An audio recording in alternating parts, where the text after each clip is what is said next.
Hello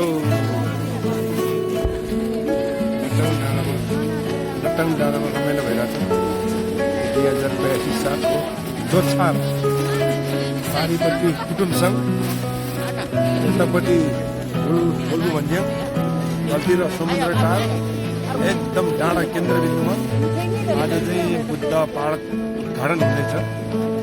प्रमुख अतिथि हाम्रो हितबहादुर तामाङज्यू पाल्नु भइसकेको छ, राधिका तामाङज्यू र म प्रेम लोकचन अनि क्यामेरामा हुनुहुन्छ सुरेन्द्र भाइ। एकदमै उहाँको त्यो दृश्य सबै ट्याप्प खिचेर उहाँले चाहिँ तपाईँहरूलाई देखाउँदैछ। मजाले लाइक सेयर कमेन्ट गरिदिनु अनुरोध गर्दछु। हस्त दाई धन्यवाद।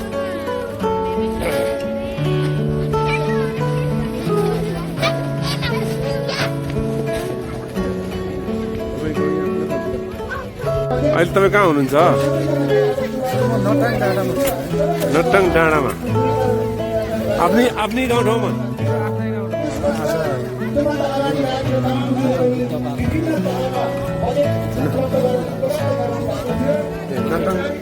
नटङ बुद्ध पार्क आफ्नै गाउँमा यस्तो हुँदैन, खुसी भइरहेको छ तपाईँलाई?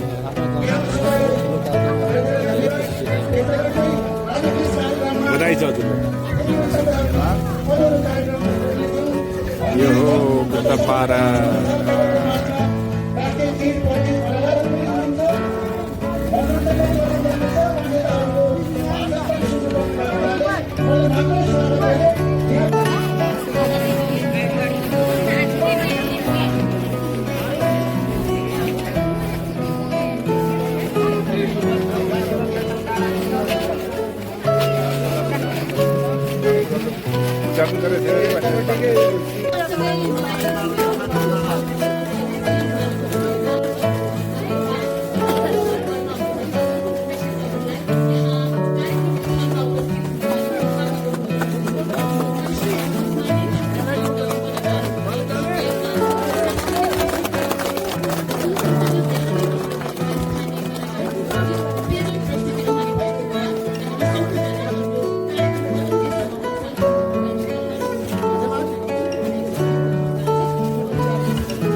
नमस्ते लस्सो साफुल्ला सुरेन्द्र तामाङ बुद्धको प्रतिमा चाहिँ यहाँ उद्घाटन ओपनिङ भइसक्यो।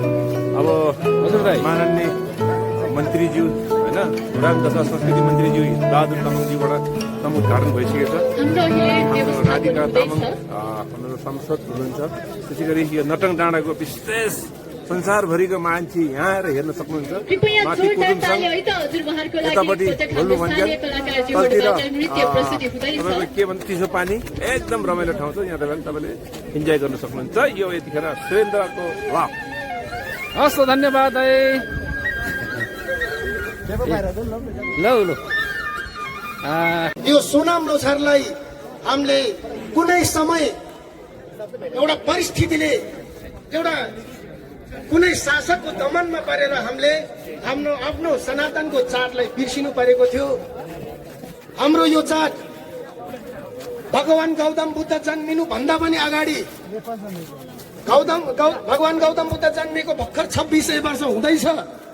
तर हाम्रो यो सांस्कृतिक चाड, यो सोनाम लोछार चाड 2862 वर्ष पुरानो छ। त्यति पुरानो मौलिक हाम्रो पर्वलाई बिचको कालखण्डमा हामीले छोड्नु परेको थियो।